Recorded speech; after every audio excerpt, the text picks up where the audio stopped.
we're back. Welcome to this week's brand new episode of All of This is Temporary, brought to you as always by Skim Milk and Two Hats. Coming at you live from underneath the bill. I'm your main host, Ray Stone, and coming at me as always from way across the table. Not so far across the table is Melodee Gates. All the way from across the table. Far, far away from a table right here. It's also brought to you by endorphins. I want to add that in. Feeling full of endorphins today. From Black Mountain? Mm-hmm. Or from old Blackie. Yeah. Is that what you're feeling it from? From Black Mountain this afternoon? Yeah, feeling good. I like to hike Black Mountain very often. Mm-hmm. It's kind of like, it's like a local's mountain. It's good. It's a mile up, a mile back. It's pretty straight uphill. And I consider myself a Black Mountain man. Are you allowed to say that? What? I'm a man. I mean, if you take one word out of that, we're in big trouble. Well, I mean, if you just said Black Mountain, I don't know. Look, I'm a Black Mountain man. I'm into Black Mountain. I'm a man who is into Black Mountain. I am a Black Mountain man. You are, yeah, and I'm a Black Mountain woman. Mm-hmm. Woman, yes. So, in case you can't tell, it's going to be jokes all the way. 1000% jokes, nonstop jokes, and then extra jokes. Except we got some serious stuff we got to talk about. Oh yeah, some big time serious stuff. And I don't know, I feel like I'm just kind of along for the ride today. I mean, as usual.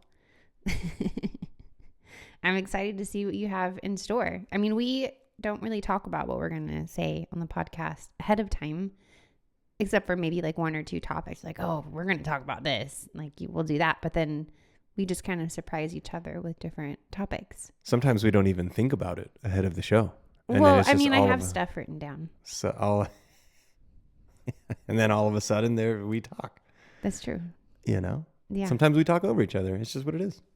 But we're not going to do that. That's a relationship. We're not going to be making noises or anything like that. That was loud. That was fucking loud. I don't know how that happened. All right. Let's see here. First on the list, we went over it, fleshed it out last week, right? Just briefly. We fleshed it out? Yeah, we fleshed it out. Yeah, I've got that still on my notes though, because it's just one of those things that's so fun that when you think it's one thing your whole life and then it turns out it's wrong. It's not flushed out. You don't flush it out. Although it does make sense to flush something out. But flushing something out is when you get rid of something. Like you flush it and then it's done. Because like flush means like, I feel like it doesn't mean to get rid of it. It means to get it all on like the same playing field. I wonder where flesh it out comes from. Because fleshing it out is what you're doing. Where you're trying it and seeing if it works. So fleshing is like putting it to the physical reality, the flesh. I really don't. Really? Maybe I haven't been using that word correctly. When you say we're going to flesh it out, you go, okay, we're going to figure out what it is, like getting to the brass tacks.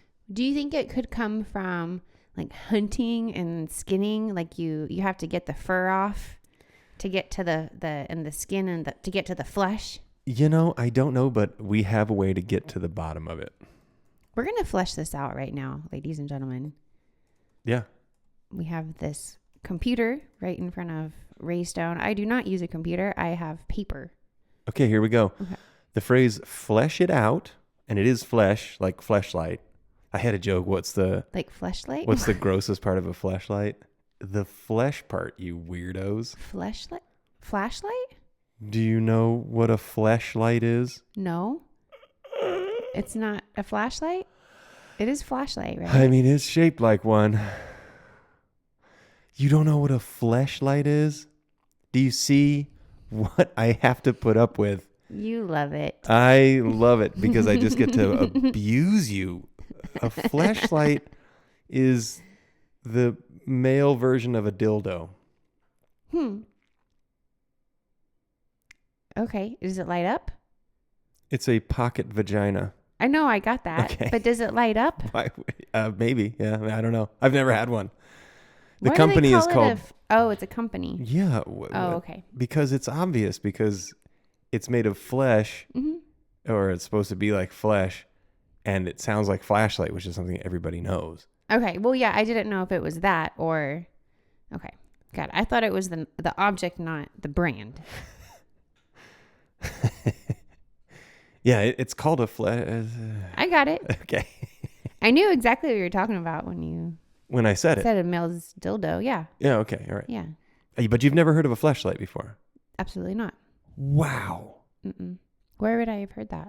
Well, it was one of the original sponsors on the JRE podcast for a long time. They were like on every podcast sponsor list for a long time. Fleshlight, the company. And they would like send them fleshlights. I mean, to be honest, I never started listening to male-dominated podcasts until I met you, really. I didn't really listen to Joe Rogan that much before. Well, that shouldn't preclude you from knowing what a fleshlight is, because it's... Well, they're not advertising fleshlights on women, mainly women audiences. You know what this is really teaching me is that you don't have any good friends.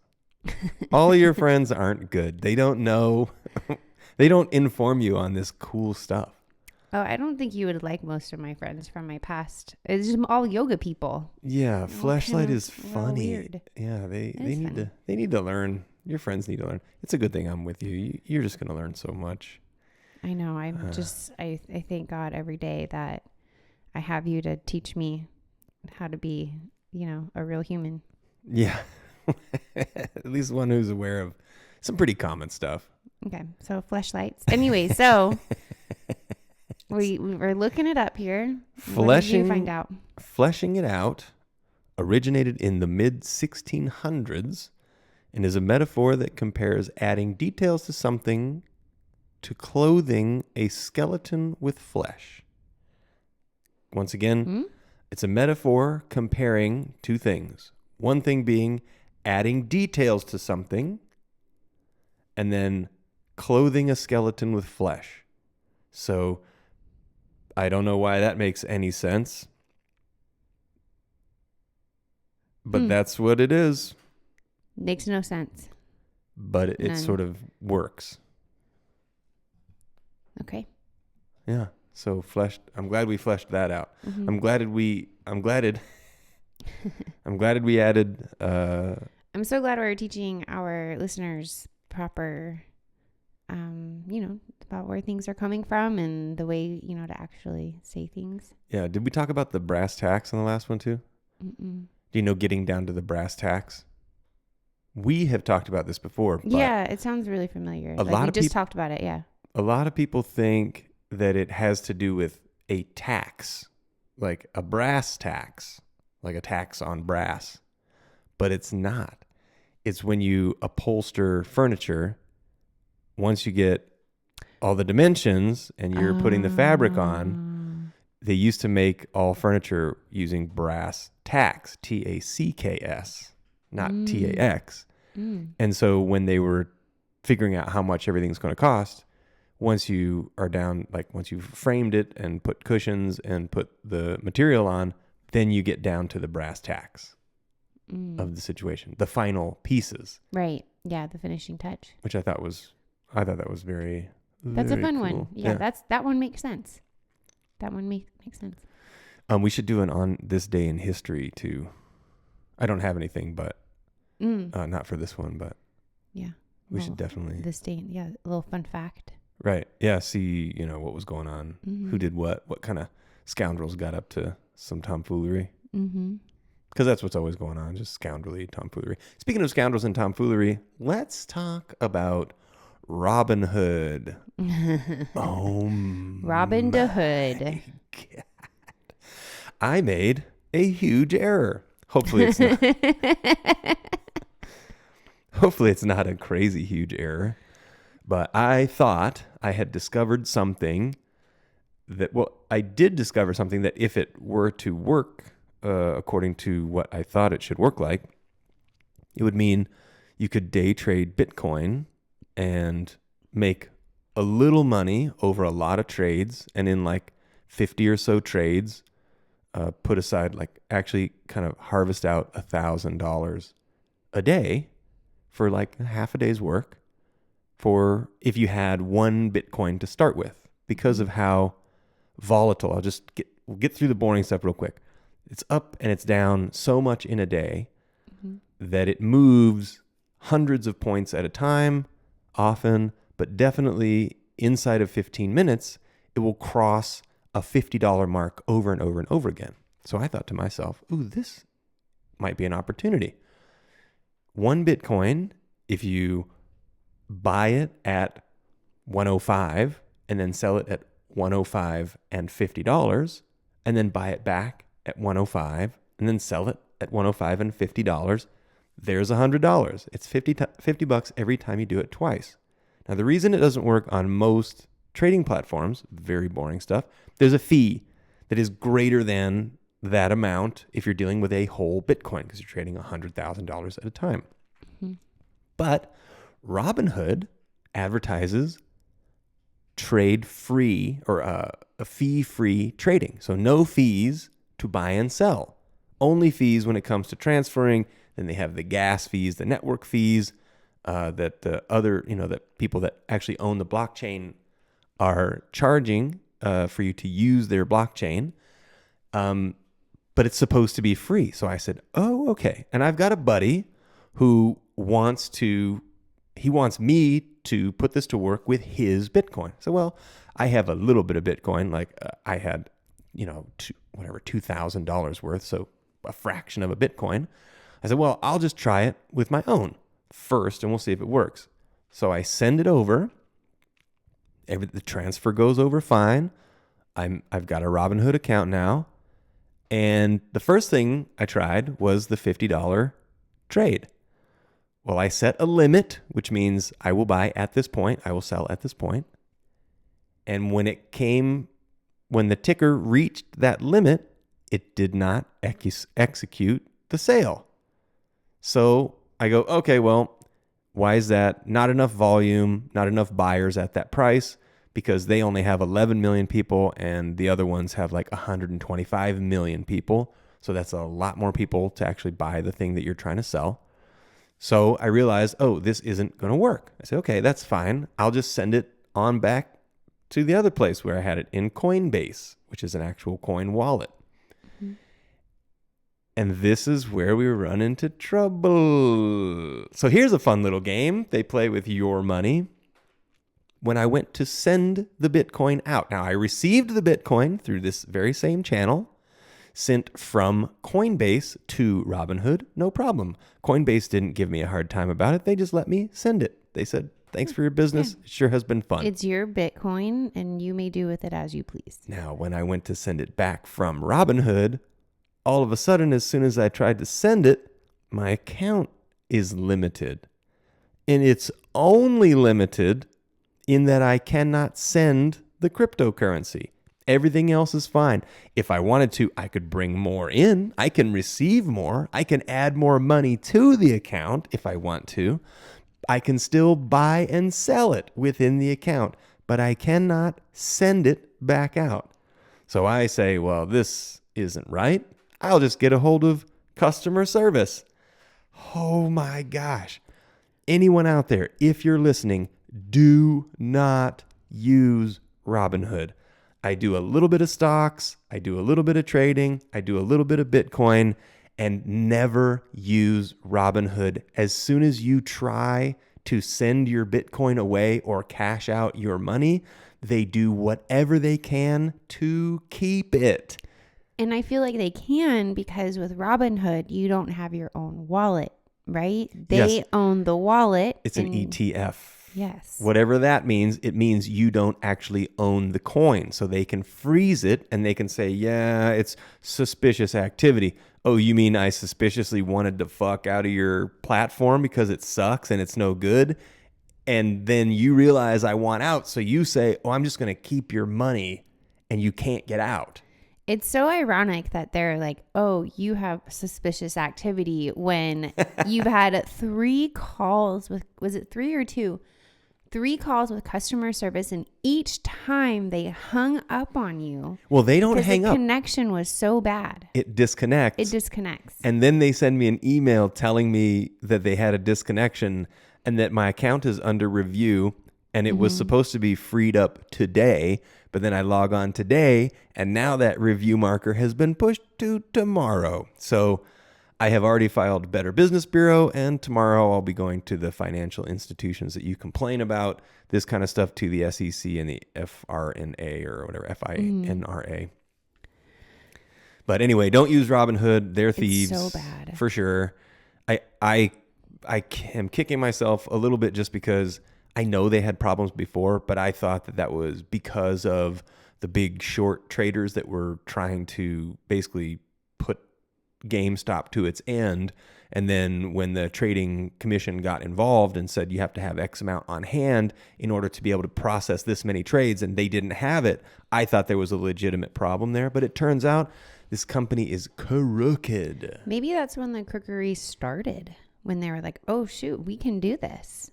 We'll just keep doing this. Because I remember back in like 2018, around that time, somebody was showing me the app and was telling me about it, and it was a coworker, and he had great things to say about it. He's like, I earned so much money and da da da da. So I always thought it was a good thing. Well, I think it is a good thing, but I think they have only recently started doing cryptocurrencies, and with cryptocurrencies, you're not forced, because it's unregulated still, you're not forced to adhere to the better practices. So, but also the reason that I was attracted to try this is because it's a cryptocurrency. That means you don't have to adhere to the day trading laws. So you're not allowed to pattern trade, meaning that pattern that I was talking about where I could trade at $50 over and over and over again in a pattern and make money. You're not allowed to do that on the real stock market unless you have an account that has $25,000 or more in it. Well, I don't have that much in my coin purses, my coin wallets, which is funny, a coin purse. But so you could actually use a smaller amount and try to build that way and see if the theory actually works. But it so failed. And then as soon as I tried to just transfer back because it failed, now all of that asset is like tied up and they're just holding it indefinitely for ransom, which is so frustrating. I feel like, it makes me feel like such a level of impotence that I'm just like, all right, so you just took that from me and I can't get it back? Well, I am going to complain to every agency and all 10 of you, which we really appreciate you guys your support, listening and watching. I want to know what their definition of suspicious activity is, because you're transferring back the Bitcoin from where it came from. It's not like you're putting it in a different place. There's nothing suspicious about it. No, but they can just say that. It's a blanket statement. They can say, oh, well, or you need more authentication. But I did the 2-factor authentication in order to send the cryptocurrency to that wallet. So anyway, everyone loves hearing the word crypto over and over and over again with vocal fry, especially, which I've been doing. Sorry about that. But yeah, don't use fucking Robinhood. God, it makes me want to, I don't know, punch an executive. It's insane. I recorded that last call I thought you that's had. What you were doing. Yeah, I was trying not to like get your face or anything in there, but I got like the phone and see the phone number in case you ever need it for, documentation. Clarification. Mm-hmm. Yeah, it was funny. It was so it comes out and it's a little bit clear, and then it just starts chopping the signal, and it like compacts my words into a string of words on their end. And then I can just hear them real choppy, and then it disconnects, and then they say, oh yeah, sorry, bad connection. Oops. So essentially, and that's the only way to contact them. I had a live chat agent, and they told me I need to make a call.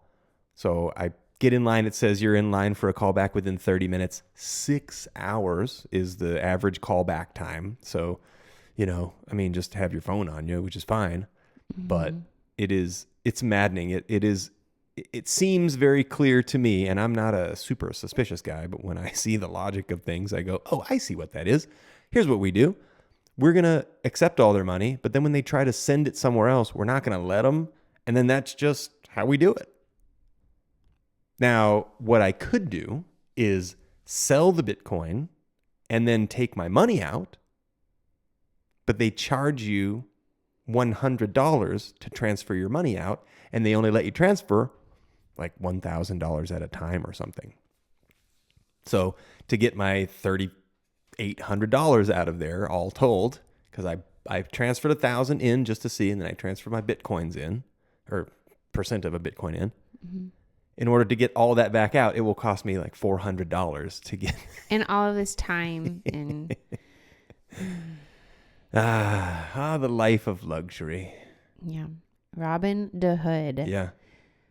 I mean, just another lesson that if something seems too good to be true, it absolutely is.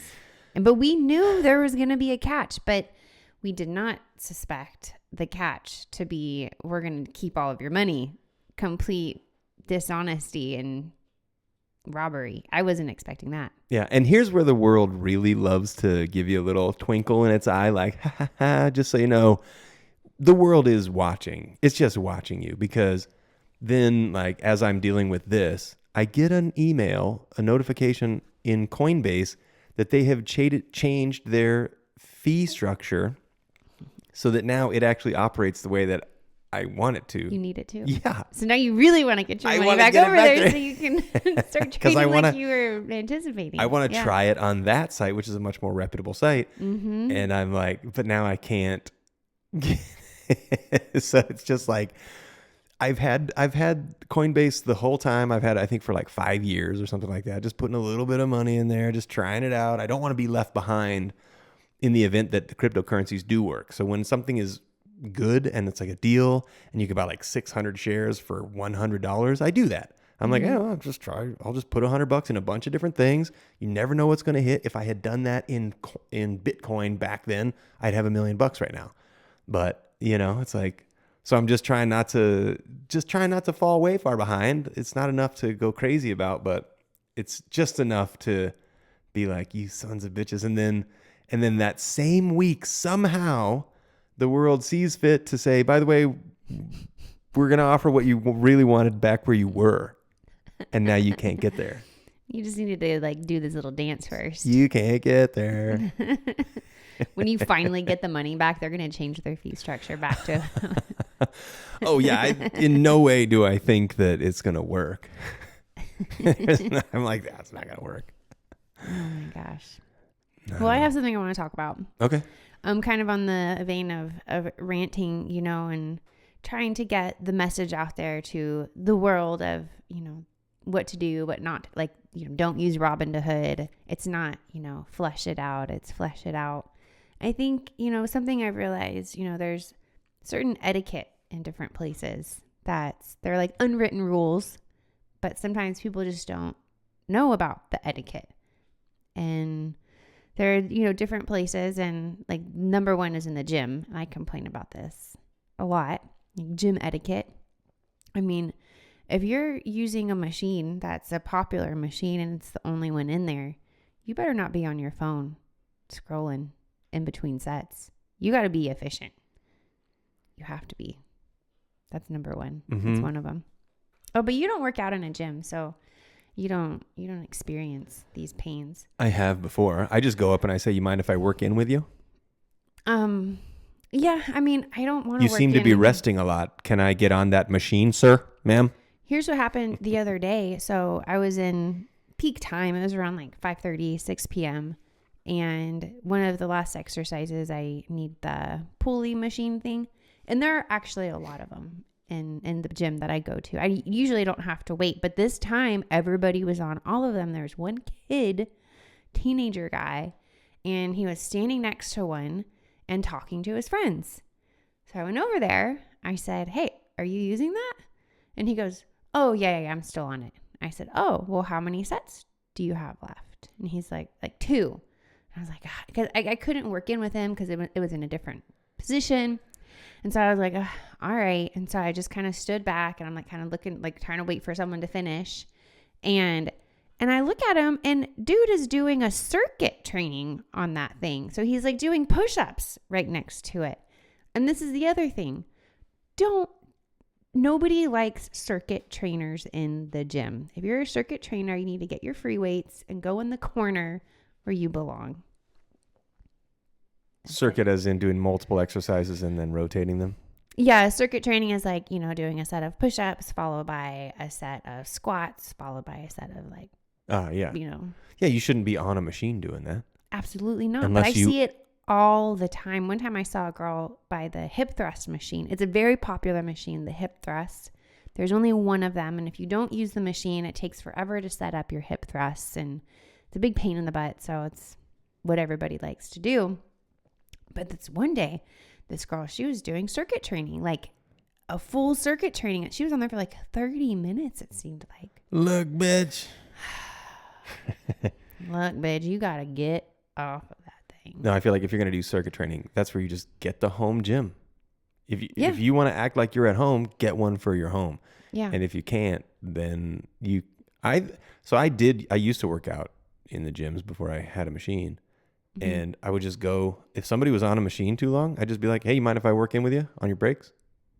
Yeah. And I've done that before. And I don't care. And everyone hates it when you ask. Because what I'm saying is, come on, bro. You've been on there too long. Yeah. Yeah. And I hate to say it, but like it's always people who are like a little bit fat, a little bit chubby that are never following the gym etiquette. Like you don't scroll on your phone in between sets ever. It doesn't matter what machine you're on, really. You don't do that. And another one, everybody in the world needs to hear this. You have got to wipe your bodily fluids off the seat. You have to. It's so disgusting. Oh, I'm about to admit something to you that don't tell me. I don't want everybody to know. I used to work out in the gym with my shirt off, and I wouldn't wipe the machines. Why? Because I was young. I didn't know. You didn't know. I mean, I just didn't know. It's true. But why did I work out with my shirt off? Yeah. Now that's a question nobody can know. I mean, well, why do girls work out with tights that are literally up their asses? Babe, I appreciate what you're saying right now. This is the year 2000 at a 24-hour fitness. Yeah, that doesn't And I'm work. just in there. You know what I got to do? I got to take this shirt off. This is just too confining. I can't get a real workout in. Got to take this shirt off. These girls need to see this.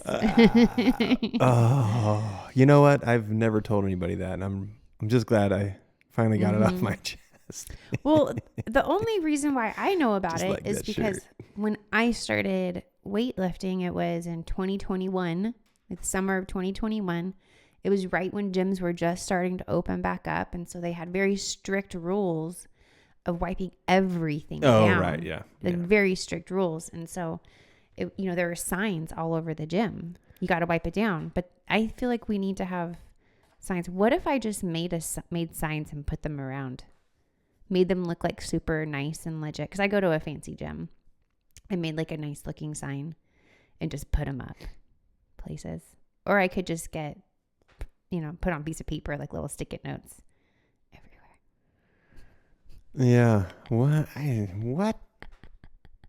That's the most like Jim Karen thing I've ever heard. What do you call a Jim Karen? I know. I was thinking that as I was saying it. Who are girls that go to the gym? I bet if there were signs that bunch of Kims. I bet if there were nice looking signs around, like I framed it or something, nobody would take it down. It would look like it was there. You don't think the manager of the gym is going to be like, what the fuck? Who put that up? I mean, they might be like, oh, that's probably a good idea. Yeah. All right. Well, that's that. I'm glad we talked about that. Mm-hmm.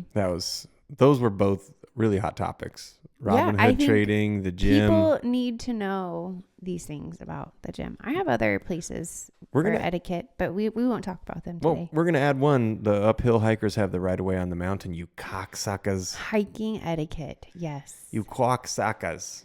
Yep. And don't say happy Sunday. I mean... Oh, that was so funny. 2 people. They go happy Sunday, and I go happy.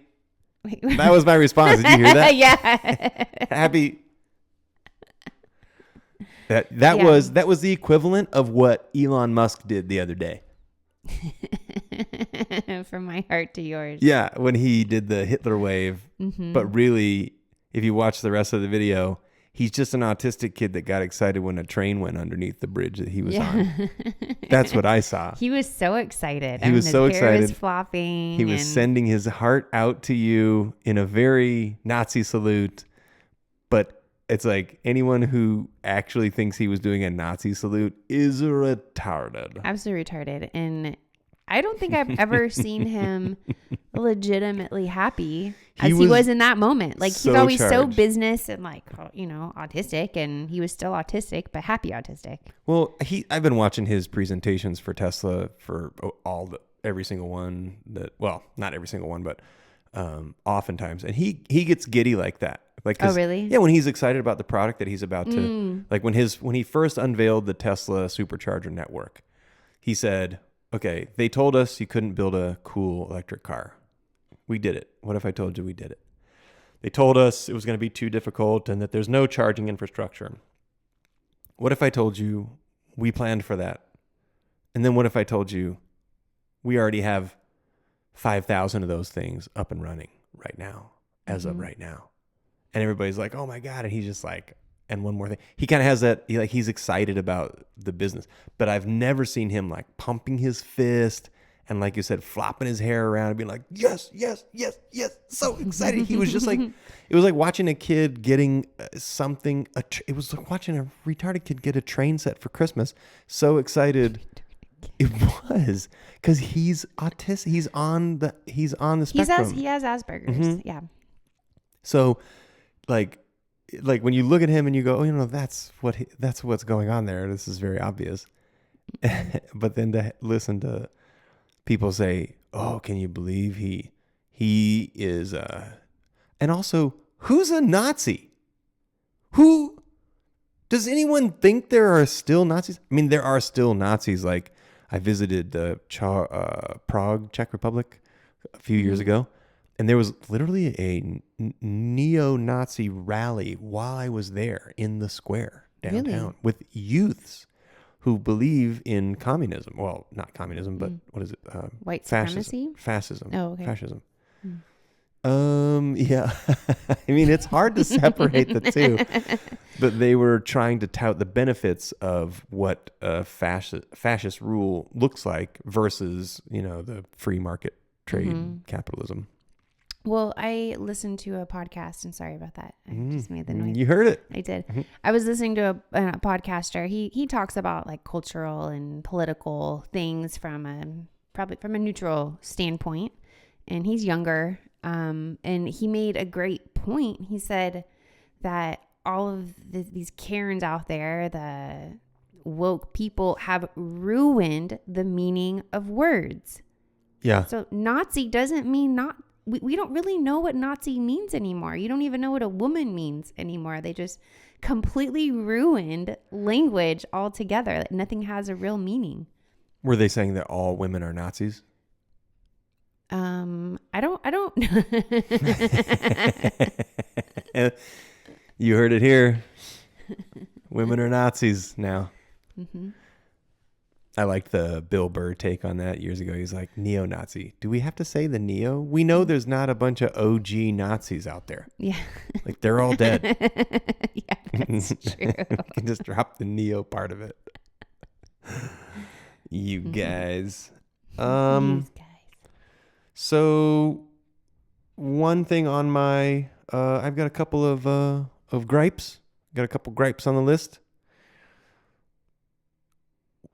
If your neighbor walks his dog on your driveway every day, and I was here, I moved in, he was here, he was the neighbor already when I moved in, before I bought the house. So he's been walking his dog, and he stops to let the dog pee on my, is that the cat? She opened the door. I thought I heard her meow. I put her in the kitchen. Just let her in. She opened the barn door. She figured it out. It slides. She deserves to come in then. She's earned a spot. Anyway, the neighbor walks his dog every day on our driveway and stops to let the dog go pee on my garbage can. And it's fine because it's like, it's just the dog going pee on the garbage can. But is it a little weird? Like, and I let him do it and I don't complain about it because I want to maintain good neighbor relations because it is, it's like they're like little watchdogs because they're a retired couple and they watch our house. Like they know when I'm gone. Like before you were here, if I was gone, like 2 summers ago when I was gone for the summer, when I get back, they'd be like, hey, you're back, and I don't like fucking tell them what I'm doing, that I'm like leaving town or anything like that, because it's nobody's business but mine. Pearl, if you don't fucking keep it down. No. She wants to sit on my lap. She's just talking. She's just talking it up now. But it's like, I don't understand how does it not compute to someone else? Like I had my dog. I wouldn't like walk her over to go pee on someone else's thing. Like that's just weird, right? It's so weird, but there are some things that people just don't know, like wiping your seat off at the gym. Yeah. Well, like Richie, when I was living with him in Casa Grande, I know you're listening. Watching, actually. What? Oh, that's true. He does watch on YouTube. He would, whenever he had the leaf blower thing to do the yard, instead of putting it in a pile and then putting it in a bag, he would blow it onto the street. And like a lot of leaves. We had what are those? The Palo Verde in the front yard. The little leaves. Yeah. And like, first of all, it's going in the neighbors' yards, like, and across the street, and it's blowing back in your yard too. Yeah. So it wasn't, you don't do that. Like, and you don't see other people do it either. Yeah. It's just very rare. Well, this is coming on the heels of the gripe that that same neighbor. Yeah. I saw his landscape guys blowing the leaves into my yard, and I go, "Hey guys, don't do that." And, a couple Mexican guys, and I wave at him. I go, "Don't do that." And he goes, "Well, I'm just doing it right here." And I go, "Don't do that." Like, you don't just blow your leaves into my yard, and then that's a great solution. Yeah. So then the other day, so embarrassing, when I saw all the dust flying the other morning, and I look out and I see the guy blowing stuff. And so I called the neighbor because I was going to have him fix the problem. And then as I've got him on the phone, I realized that the guy's actually doing what I asked him to do, which is rounding up the leaves and putting it in a bag. And I was like, false alarm. I was going to call you to complain, but sorry. Is that how that conversation went? But I kept it, I think I kept it cool. I mean, it's not as bad as the other mountains who have built a gigantic garage that now blocks the view of the mountains that we used to have. Yeah. But going back to the peeing thing, I don't think it's so weird that your dog pees on someone else. Like, that's common. Dogs pee everywhere, but it's the pooping that's not cool. Well, that dog doesn't really do that. I think we already talked about the other other thing, the Merry Christmas.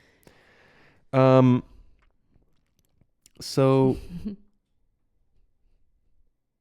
I want to talk. We've got. I have revived an old project, and officially now there is some juice on my RV. Bing, bing, bing, bing, bing. News alert. I started a project it's crazy. What really spurred me to try to finish this thing is realizing how long I've been here, which means I started that project before I got here, like probably a year before I got here. And then, so it's like a 10-year hiatus of a project, which is a very cool project. So I bought I rescued a toy hauler RV camper trailer, 21 feet, short guy. And then I converted it to be a nice trailer with a garage in the back to hold my electric motorcycle, which I have put enough solar up to be able to charge the electric motorcycle from the sun. and store electricity that way, which is probably one of the cooler things that I have thought of to try to build. And my favorite part is everyone that I talked to in the solar industry when I was shopping for my solar panels, telling them what I'm doing, which is charging an electric bike, tried to tell me, well, we need to sell you batteries, and your batteries have to be double the size of the battery that's in the bike. So I've got a 14 kilowatt battery on the bike. That means they're trying to sell me 30 kilowatts of batteries. And I'm like, that's not the point. I already have the battery. It's in the bike. I just want to convert electricity from the sun and send it directly to the bike, which will control its own charge. Mm-hmm. And if the voltage fails, then it will stop charging. No big deal. And everyone said I couldn't do it. So I bought the panels and I set it up just in the yard to test it and plugged in the bike. And guess what? Lo and behold, it works just like I thought it would. Oh. So now, 10 years later, I've finally gotten around to the hard part, which is building the solar racks to fit that much solar, because I don't have space on the roof, and it takes a lot of space to generate enough electricity to actually charge the bike. Mm-hmm. But cool. This is like one of the coolest things I've ever tried to invent and build. And we will see. I'll keep everybody posted as to its functionality once I get it all hooked up. I misplaced some connectors, so I got to order some connectors this week. But also, I don't think you shared what you built the rack out of. It was scrap metal. Well, not quite scrap. It was recycled though. And it was a framework that some steel doors got shipped in from a couple, actually 2 different projects of people that were getting some steel doors shipped in, and they come from this one company. Pinky's is the steel door company. Shout out Pinky's. That place is awesome. They build really cool doors. And they ship their stuff very sturdily, and they wrap it in a steel framework, and it's super lightweight tubing. So it's exactly what I needed. And I designed it actually to crumple if it ever is smashed from the top, instead of smashing through the roof of the RV if possible. So, but yeah, there was just enough. I think my leftover weight was, and this is like a large rack. They're like, 5 feet by, one of them is 5 feet by, I think 12 feet or something. And the other one is 5 feet by, whatever the 2 panels is, 40 inches twice. So 5 feet by 80 inches, 78 inches. And, that's a lot of steel, and one of them is 16 inches tall. So you've got 2 racks, one that goes on the roof and one that actually holds the panels. And the other one's 12 inches tall. So you've got to have bracing and like supports and all this stuff. And I ended up with less than probably 3 pounds of scrap total from all that steel. So very cool, recycled and reviving. So it's never too late to revive an old project. I got a Jeep sitting out there that's going to get my attention next. Oh, yeah? Yeah. It's the next one. But I got to get that stuff ordered from China. You got to get China. You got to get the siding. Yep. We're going with it. Good. Yeah, I decided. Yeah, it's good quality. So I'm just going to get it and move forward. It's going to be so way cleaner than the way the house looks now. Mm-hmm. And the price is just too right. So I'm just going to go for it. Good. Yeah. Well, congrats to that. Yeah. I gotta get it going. In the meantime, I might build a hingin. Well, are we ready for the new word? We are ready. I still have not haven't come up with any music for it, so we're just gonna launch right into it. Okay. So I usually say the word and then I tell you the sentence in the book. Last week we did a different format. Mm-hmm. What do you want to do? Do you want me to tell you the definition first, and then you try to guess the word? Let's do it that way. Yeah. Okay. The definition. This is a noun. A formal acknowledgement of loyalty to a lord. Fealty. Did I get one? You got it. Oh my gosh, we do need like music. I feel like we need some. That's so good. I thought the word meant submission. And here's the sentence it came from. One One made the sign of fealty to that kingdom's monarch, a simple token gesture, and was allowed to pass. Oh no, I just lost my fealty. Can I tell you, you may have just inadvertently given me, just finally some like retribution, or not retribution, but what is it? What's the word I'm looking for? Kudos? Well, no, because I'm coming back from a deficit on these. Yeah, because I can't believe, you are the one who has inspired me to do this, of trying to learn all these new words. It's why I'm like wanting to read more, because your vocabulary is so expansive. And yet Stephen King's is still larger. But that's where you got it from, Yeah. And so it was kind of surprising that, you didn't know all of these other words. I was thinking about the sallow, the yellow eyes. I always thought it was like a hollow, like sunken and sallow go together when they describe it. So I just didn't know that it was a color, but I know fealty, baby. Yeah. That's good. What I love about his writing is that word it fits so perfectly in that sentence. I don't know. He's just so good. Shout out to Stephen King. Yep. My hero. All right, that's all I have today. I have way more, but I haven't prepared them. So. Well, okay. Then I want to talk about something that I invented while listening to another podcast, which is the Uber Midget Canon. Sorry, the Uber Midget Canon. So just a bus with a bunch of portholes in the side, loaded with little people. And you drive them by their house and sort of launch them home the way God intended. You just get close enough and then shoot them out of a cannon. Give everyone a little chuckle. That is how God intended. That's why they were made. Why do you think God made midgets? Sense of humor. I think God has a good sense of humor. Those are some hard swallows. Me? Yeah. Why is it so hard today? I don't know. But I got one more gripe, and that is the Apple computers. How they stop updating, where you can no longer upgrade to the new software after 10 years. And the other day I was like, yeah, this stupid thing. It used to be that was their big claim to fame, is no matter how old the machine was, you could still get the new version and it would make sure that it would work. And I think now that, of course, everything is like leaps and bounds ahead in technology world. So that's unreasonable. But then I had another thought the other day too, where it's like, yeah, 10 years is a long time for one computer.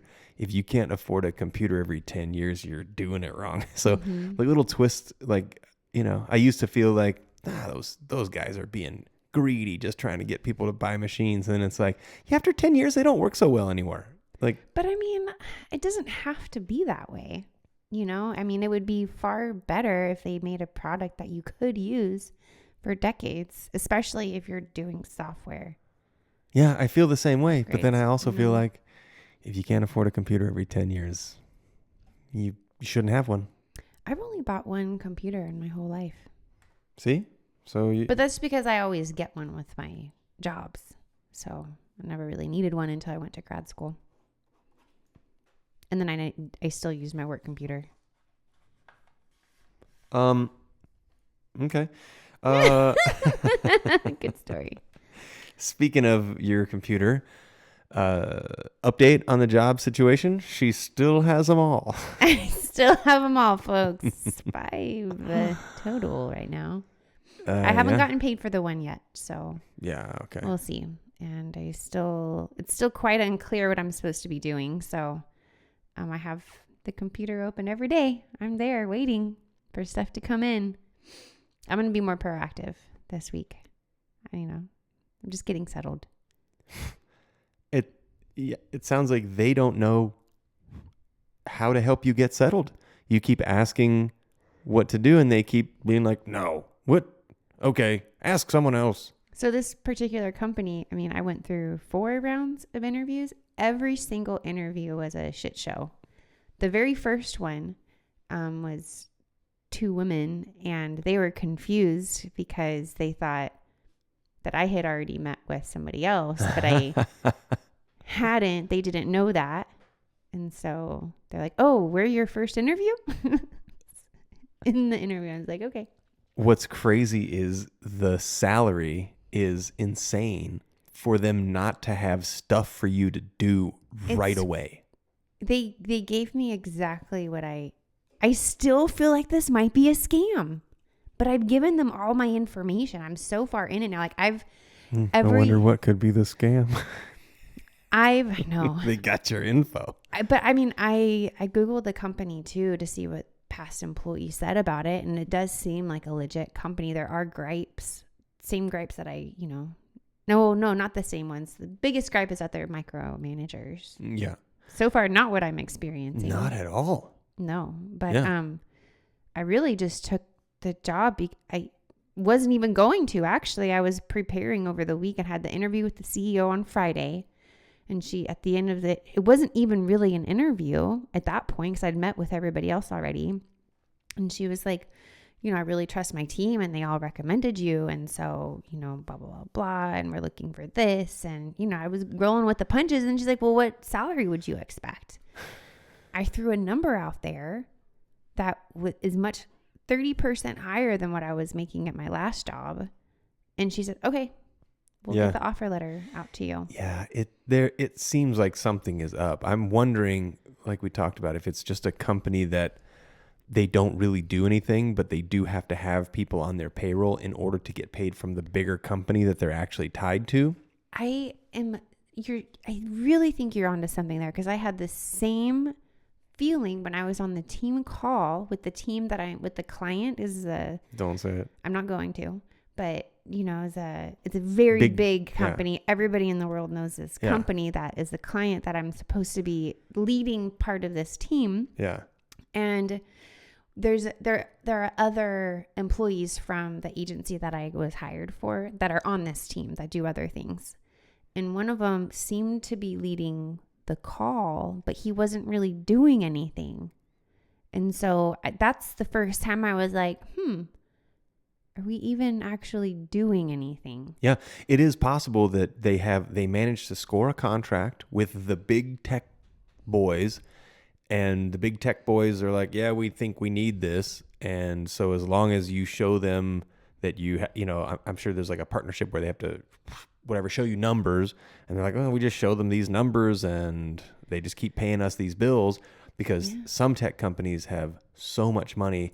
There's no way for them to keep track of where all of it's going, or at least I think there's no way for them to be aware of whether or not every contract they've got is actually doing anything for them.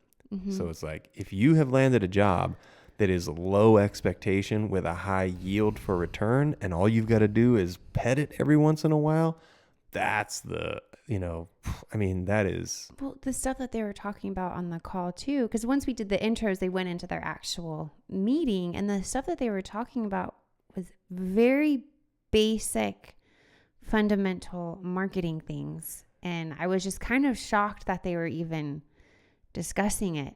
Like, someone needs to make this decision. You do not need to bring it to a group of 10 people. Huh. Like, you should already be doing this, is what I was thinking. Yeah. I don't know, but we'll see. You still got a job, so. I have some more team meetings this week. Hand job's still a job, dude. Even if it's a bad one. But yeah, all the jobs are going good. I still have the one at the pub that I've tried to quit, but every time I ask for something I think they're going to say no to, they give it to me. Mm-hmm. And I actually really like my one shift. I feel almost like the girls that I'm working with are kind of like becoming friends in a way. Yeah. And yeah, that's nice. You need some in-person stuff. Yeah, it's really nice. And since I'm only there once a week, I'm not in a bad mood. And I go right after I teach yoga. And so I'm really happy. And I mean, I get sometimes 50% tips. It's pretty good. I had like an 80% tip on one. That's pretty good. I mean, yeah, so, Barrett Jackson is in town. People are spending money. Yeah, season is here. 2 cars there, and season is here, so it's gonna be. But this guy who came from Barrett Jackson, he bought 2 cars there, and do you know what he was drinking all night? Budweiser. Busch Light in a can. And then he asked me to bring him a styrofoam cup so he could chew. Oh, it would slow down his drinking. Okay. But he was a lot of fun. We were giving each other shit. And just because you're rich doesn't mean you have taste. That's right. No, I like he was very down to earth. Yeah. Yeah. Well, I have one little informative piece that I want to add before we wrap this thing up, because we're almost at an hour here, is the home latte hack that we discovered because we ran out of half and half. So garbage. Oh, this is not garbage. This is greatness. We ran out of half and half, but I still had some heavy whipping cream in the fridge from making potatoes. And so when we're out of half and half, what do you use? A little bit of heavy whipping cream. But what I realized, so you can just thin it out with some water, and then it's like closer to half and half, and just a little bit of water. So like maybe like 1:8 or 1:6, 1 part water, 6 parts cream. And then I shook it to incorporate the water. And what had happened was when you shake it, then it gets all frothy, and then you pour like some, what is essentially foam onto your regular coffee, and you have a little home latte hack. So if you're feeling garbage, you just put a little bit of water in your cream, shake it up, and then you pour it on your coffee. If you like coffee with cream, and if you like lattes, it is so nice. It is good. And you don't have to like steam the milk and do the whole thing. You don't need all that machinery. You don't need a fancy machine. You just need an almost empty bottle of whipping cream. Not even almost empty. 3/4 full, and you just put some water in it and shake it up. Mm-hmm. To cut from the, Or you could just shake it, because that's all whipped cream is. If you don't know, you're just putting air in the cream. Mm-hmm. So it wants to incorporate air. So all you got to do is shake it, and you got a bubbly, frothy thing. You pour it on, and it looks like a latte. Mm-hmm. And that's how the cookie, well, we don't know what that is. and that's how we drink our coffee. It's greatness. I know that for sure. All right. Well, it was great talking to you today. Yeah. Now we can go back to not talking to each other. Behind the scenes, we're in a drag out fight, and we can't wait to get away. I've been making her sleep in the cupboard because she.